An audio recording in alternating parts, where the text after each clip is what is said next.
Midi 53 minutes. Il y a beaucoup de stock dans l'actualité. Je ne ferai pas de cachette, là. On ne sait plus trop où donner de la tête. Il y avait un texte sur la productivité des Canadiens. On n'en a pas parlé. Un autre texte que m'a envoyé Patricia via notre chroniqueur Vincent Geloso aussi, concernant les employés du public. Bon, on va aller y parler. Salut Vincent, comment ça va? Bonjour, comment ça va? Professeur au George Mason University, économiste senior à l'Institut économique de Montréal et propriétaire d'une voix suave, Vincent Geloso. Suave. Comment a été la Thanksgiving? C'était comme Noël, là, vous autres? Oui, c'était Thanksgiving ici. Mais écoute, j'ai toujours dit que j'avais une face pour la radio puis une voix pour l'écrit. Hey, mais est-ce que tu es aux États-Unis présentement? Je vis aux États-Unis. Tu es toujours aux États-Unis? Tu viens faire ton tour? Je fais mon tour de manière occasionnelle au Québec. Est-ce que tu as hâte de... Parce qu'ici, on a eu cette discussion-là en famille, là, mais tu regarde, on jase, là. Abordons des sujets de la vie courante avec Vincent. Ça va l'humaniser. Non, mais est-ce qu'un Québécois qui arrive aux États-Unis adopte ces affaires-là? Tu sais, le 4th of July, l'Action de grâce, es-tu plongé là-dedans ou tu te gardes une gêne? Je te dirais que c'est toujours c'est dépaysant parce que c'est pas des habitudes que tu as, c'est des choses complètement nouvelles pour toi quand tu arrives. Mais contrairement à beaucoup de mythologie à l'égard des Américains, les Américains sont une société à très haute confiance interpersonnelle et donc à des liens communautaires très puissants. Donc, tu te sens très vite attiré par ça. Donc, nous, on s'est fait, par exemple, la première année qu'on était là, un de mes collègues dit, moi, je ramasse toutes les strays, donc ceux qui sont des étudiants étrangers, qui n'ont pas de famille dans le coin ou qui sont nouveaux. Ils les amenaient tous chez lui, puis ils venaient tous manger chez lui pour l'Action de grâce américaine. Donc, c'est bien, ça. Pour lui, c'était un réflexe et c'est typiquement américain, en fait, de faire ça. Donc, c'est très vite. C'est facile de très vite embarquer dans les us, les coutumes américaines. Les coutumes, parce que c'est pas quelque chose... Tu sais, nous, on regarde ça de loin, puis même notre Action de grâce, parce qu'on en a une là, qui est un mois avant, mais on fête pas tant que ça. C'est comme un congé, puis on se réunit pas, on attend Noël, je sais pas pourquoi, mais c'est pas quelque chose qui nous touche. Mais aux États-Unis, je me demande si c'est pas plus gros que Noël, justement. Ah oui, puis en plus, il y a le football pendant que tu fais ça. Ah oui, bien là, ça, c'est... Il y a toujours une partie de football pendant l'Action de grâce. Mais ça, on le prend, ça, c'est sûr. Écoute, on va tomber dans notre sujet. Rapport de l'Institut de la statistique du Québec concernant les revenus des employés le travail des employés du public. Comment tu veux l'analyser, ce rapport-là? Parce que, tu sais, j'ai lu l'article qu'on m'a envoyé, puis là, je te laisse aller. Écoute, cette étude-là, c'est vraiment un de mes dadas. C'est la pire étude qui sort de manière occasionnelle et récurrente parce qu'ils font ça et celle de la rémunération des employés. Donc, il y en a deux ensemble, les heures et les paiements. C'est l'étude que tout le monde devrait ignorer, mais pour une raison étrange, parce qu'il y a l'étampe du gouvernement dessus, les gens se disent ça doit être fiable parce qu'elle est tempée d'un saut de légitimité étatique. On ne peut pas questionner le résultat de l'étude. Le problème, c'est que si cette étude-là était soumise à un journal scientifique, un journal savant, il passerait même pas la barre du processus de révision par les pairs du journal le plus bas de l'échelle des journaux académiques. Pourquoi? Mais c'est quoi l'étude? Mettons là, que tu me résumes l'étude en 2 phrases. Là, qu'est-ce qu'on veut démontrer via cette étude-là? Écoute, le but, c'est juste de faire une comparaison entre le secteur public et le secteur privé. De voir est-ce que les travailleurs du public sont mieux payés, moins bien payés, est-ce qu'ils travaillent plus, est-ce qu'ils travaillent moins. Genre de comparaison. Là. Exactement. Mais la chose qui est faite, c'est qu'ils font un truc vraiment étrange. Normalement, ce qui est fait, c'est qu'on prend toutes les personnes qu'on peut et après ça, on fait des tests statistiques et on dit qu'est-ce qui arrive si on a 2 personnes qui ont la même éducation, qui ont le même nombre d'années d'expérience, qui travaillent dans la même industrie, dans le même secteur. On essaie de tenir toutes les choses étant égales par ailleurs. Puis la seule différence, c'est qu'il y en a un qui travaille dans le public, l'autre qui travaille dans le privé. Et là, on voit celui qui travaille dans le public, disons, reçoit 8-9 % de salaire plus élevé que dans le privé. C'est ça le but de ces études-là. Eux, ce qu'ils font, c'est vraiment étrange. Ils créent des catégories d'employés. Et ils essayent de limiter l'étude. Par exemple, ils éliminent toutes les compagnies de 200 employés et moins du secteur privé. Fait qu'ils font juste comparer avec les 200 et plus. Leur argument, c'est qu'il faut comparer avec les plus grandes firmes. Mais pourquoi pas choisir de comparer avec les 500 employés et plus? La donnée est facilement disponible. Mais mettons, je te donne... Oui, mais mettons, moi, je veux... Attends, mais il y en a une plus cochonne que je veux te mentionner qui est vraiment drôle. Ils excluent, ils font une catégorie des travailleurs autres publics et ils excluent de la comparaison. Ils font une comparaison différente pour tous les gens qui travaillent dans des sociétés d'État parce que ils sont pas vraiment des travailleurs de l'État dans la définition de l'ISQ. Mais là, l'objectif, si c'est de comparer, tu sais, je veux dire, moi, même si je travaille pour une compagnie de 50 employés, je veux quand même savoir, tu sais, si tu veux comparer des salaires, il faut que tu compares tout le monde. Tu peux pas commencer à faire du cherry picking puis pas toi, pas toi. Non, tu peux pas faire. Puis c'est pas du cherry picking parce que cherry picking, c'est qu'il y a comme ça peut être vu comme étant malhonnête que tu as choisi la comparaison puis que tu changes chaque fois que le résultat est inconvénient. Eux, ce qu'ils ont fait, c'est ce qu'on appelle du cream skimming. C'est qu'ils ont conçu une méthodologie qui s'assure de comparer avec seulement les travailleurs du secteur privé qui sont probablement les plus efficaces, ceux qui ont les plus hauts salaires. Donc, ils ont juste comparé, ils se sont dit, on va comparer les travailleurs du secteur public et on va comparer le bas des travailleurs du secteur public. On va essayer de les comparer avec le haut des travailleurs du secteur privé. C'est ça qu'ils font de manière pratico-pratique. Et le résultat, donc, c'est qu'ils sont généralement capables de montrer des petits écarts de salaire, souvent au désavantage du secteur public.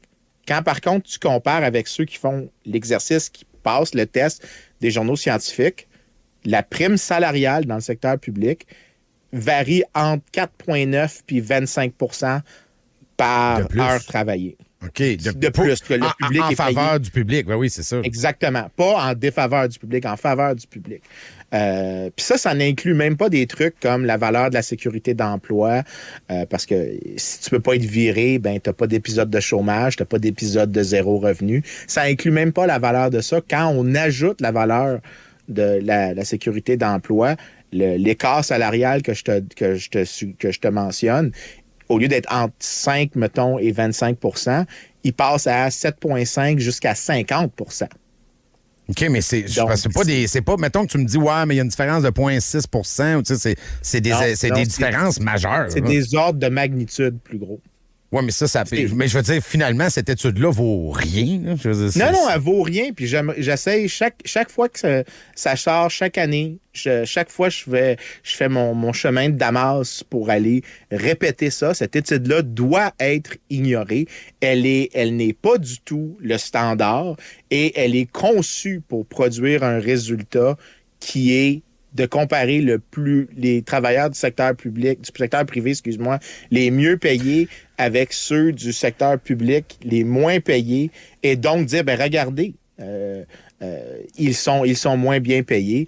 C'est des faux comparables. Ça n'a aucune qualité, cette étude-là. Mais l'ISQ devrait jeter cette chose-là au complet. Puis je vais être très cruel ici. L'ISQ, c'est un peu ce qui produit l'étude qui est utilisée tout le temps dans les négociations entre le gouvernement et le secteur public pour les négociations salariales. C'est un peu comme me demander à moi, un petit grassouillet, d'être en charge du pot de bonbons. C'est sûr que je vais piger dedans. C'est sûr que je vais parce que c'est un organe gouvernemental. C'est sûr que je vais dire que j'ai pas mal agi. Donc, eux autres, l'ISQ, si je me fais ce que tu disais tantôt, se sont probablement un peu tassés. Là. Ils se voient pas nécessairement comme des employés de l'État. Écoute, je sais pas comment est-ce qu'eux se voient. On sait pas qui est là-dedans. Cette chose-là. Ben, on peut voir la méthodologie, tout est transparent, mais n'importe quel économiste qui connaît même des étudiants de première année de bac sont capables de voir que ça, ce n'est pas fiable. Et il y a un problème majeur de demander à celui qui est parti aux négociations dans le secteur public, parce qu'ils sont des travailleurs du secteur public, de produire l'étude qui va être utilisée dans les négociations avec le gouvernement pour les négociations salariales. C'est un problème de qui garde les gardiens. On ne peut pas leur demander de faire ça. C'est pas correct. Cette étude-là devrait être mise de côté et ne devrait même plus être produite. Tout ce qu'ils devraient faire, c'est rendre les données disponibles et laisser les chercheurs, laisser les journalistes faire les comparaisons les plus efficaces. Puis j'en ajoute une pour être encore plus cruel avec eux. Ils tiennent même pas compte de l'âge, de l'expérience, du niveau d'éducation des travailleurs dans tout ça. C'est l'étude la plus bâclée qu'il n'y a pas. Ben, mais pourtant, elle va être mentionnée tout le temps dans les médias chaque fois qu'elle sort. Mais non, mais en même temps, c'est parce que là, tu sais, je veux dire, à l'Institut de la statistique, il doit y avoir des gens de chiffres, il doit y avoir des actuaires, il doit y avoir des gens qui travaillent, des gens de la statistique qui travaillent là-dessus. Tu sais, je veux dire, ça se peut pas que personne lève la main et dise cette étude-là est pas représentative, ça fonctionne pas. On dirait que tu me décris la production d'un document pour faire des négociations syndicales. Tu sais, pour dire, finalement, le public, c'est pas si pire. Tu sais, c'est comme ça que je le perçois, que c'est un document de négociation syndicale, et tu peux le voir d'une manière très simple. Il y a plusieurs études qui utilisent la méthode que les économistes utilisent. OK? Donc, celle que je t'ai dit, on essaie de comparer deux personnes. On imagine une personne et son clone, la seule différence, c'est qu'il travaille dans le secteur public. Quand tu regardes toutes ces études-là, il y en a plusieurs qui ont considéré juste le Québec. Ils ne citent jamais l'étude de l'Institut de la statistique du Québec. Elle est ignorée par les gens qui font ça au quotidien, qui font ça comme travail de recherche, tout simplement parce qu'ils sont conscients que ça n'a aucune qualité, cette étude-là. C'est un torchon qui mérite d'être jeté aux poubelles. C'est rare que je suis aussi agressif que ça, mais c'est pas fiable. C'est pas un document fiable. Pourquoi les journalistes économiques ont tous repris ça en donnant les chiffres comme si c'était du béton armé, là? Parce que je pense que c'est de la bonne foi de la part des journalistes. Je sais qu'il y a des gens qui aiment ça tapocher ces journalistes, les traiter de paresseux. Non, mais je veux dire, si toi, tu dis ça depuis des années, c'est un mot qui doit se passer dans le milieu économique ou non? De un, les journalistes communiquent très rarement avec les académiques. Une partie de ça, c'est la faute que les académiques ne sont pas toujours très bons à communiquer simplement des concepts compliqués. Puis des fois, on n'en a pas envie non plus parce que trop d'efforts, trop d'efforts pour trop peu de résultats. Mais aussi, je pense que ça peut être attribué à la très bonne foi. Pourquoi est-ce que l'État mentirait? Je veux dire, c'est pas comme si... Encore là, je te reprends. C'est une source de... On a étampé d'un sceau de légitimité de l'État, puis les gens ont quand même confiance. Bon, pas toujours à 100%, mais le niveau de confiance à l'État au Québec n'est pas celle, disons, de nations comme la Grèce ou la Turquie, où les gens perçoivent très agressivement n'importe quelle personne de l'État. Ici, on attribue une certaine crédibilité à des choses qui ont un sceau qui vient d'un ministère de fonctionnaires et non pas de politiciens, là, vraiment d'acteurs qui sont supposés être dans le service public. On les questionne pas, puis on se dit ils doivent être honnêtes. C'est pas nécessairement le cas. Tu sais, puis c'est correct, j'imagine que pour les syndicats, cette étude-là fait très bien, mais il y avait un article intéressant aujourd'hui concernant la productivité des Canadiens, les entreprises canadiennes. Puis ça, je lance le message à tous, on n'en a pas encore parlé, là, mais l'écart avec les États-Unis est épouvantable dans la productivité. J'aimerais ça, une étude sur la productivité, par contre, des employés du public, serait bon, ça? Je te dirais que j'aimerais ça que ça puisse se faire, mais chaque fois qu'on essaie de faire la comparaison de la productivité du public avec celle du privé, on a un gros problème. C'est que quand tu comparer la productivité d'une firme privée, on peut le faire très facilement parce que les prix de ce qu'elle vend, de ce qu'elle achète, on les observe, on a un marché, on a des données, mais l'État qui fournit, disons, un service gratuitement, à zéro prix. On n'est pas capable d'observer c'est quoi que le consommateur valorise vraiment. Est-ce que vraiment il aurait été prêt à acheter ce service-là? Est-ce qu'il l'aurait acheté s'il avait payé le même montant cash en impôt à la place? On n'est pas capable d'évaluer tout ça. Donc c'est un service dans le vent un peu. Là. On a beaucoup plus d'incertitudes. Donc, on est capable. Il y a des méthodes, puis ils sont complexes, puis ça prend beaucoup d'efforts. On peut approximer des fois, on peut créer des approximations qui sont plus ou moins précises, mais quand je dis plus ou moins précises, c'est qu'il y a un intervalle de confiance autour de l'approximation, puis des fois, ça peut être un très grand intervalle où est-ce que ça peut être du simple au double, ça peut être beaucoup plus grand. Évaluer la productivité du secteur public, c'est très difficile. Puis je sais, écoute, c'était vraiment pas prévu dans notre discussion, mais tant qu'à être dans la productivité, t'en penses quoi de notre productivité qui est décroissante au Canada? Je donne un petit chiffre intéressant. Là. Au début du siècle, donc au début des années 2000, l'écart entre le travailleur canadien moyen était de 23 %. Donc les Canadiens étaient 23 % moins productifs que les Américains. On est rendu à 47 %. Je sais que ça fait un lien avec tout ce qu'on a déjà jasé sur les subventions de l'État aux grosses entreprises, sur les monopoles ou les quasi-monopoles au Canada, sur le fait que les entreprises, les petites entreprises n'ont pas les moyens de robotiser, d'automatiser leur production. Comment on peut s'en sortir de ça? Je sais que je te lance sur un gros dossier out of nowhere, là, mais... Je peux te donner une réponse très simple. Je peux te donner une réponse historique. Le Canada a toujours été une nation qui a eu énormément de croissance économique via l'investissement, via la formation de capital. C'est assez unique en ce sens-là parce qu'il y a beaucoup de ressources naturelles, il y a beaucoup de choses qui nécessitent énormément de capital pour faire l'extraction. Et si on regarde les épisodes où est-ce que tu prends l'écart entre nous et les Américains, les périodes dans lesquelles les écarts se sont rétrécis entre nous et les Américains, c'est des périodes dans lesquelles l'investissement augmentait très, très, très rapidement. Donc, tant des investissements étrangers que des investissements domestiques, le Canada rattrapait très, très rapidement les États-Unis. Et tu peux voir, il y a une période entre... En fait, si tu veux t'imaginer, le Canadien moyen, au début de la Confédération, était 50 % aussi riche que l'Américain. Donc, on était à la moitié riche de l'Américain moyen. En 1950, on était rendu à 3/4 aussi riche. Et depuis, c'est resté stable jusqu'à début des années 2010 et après, ça a recommencé à diminuer. Donc, on a eu une période où est-ce qu'on était capable de rattraper les États-Unis, donc de fermer l'écart avec le pays le plus riche sur Terre, il faut le dire clairement. Et on le faisait via largement les investissements. Et au Canada, présentement, nos politiques d'investissement, tant à l'intérieur des provinces qu'au gouvernement fédéral, est d'une médiocrité absolument absurde.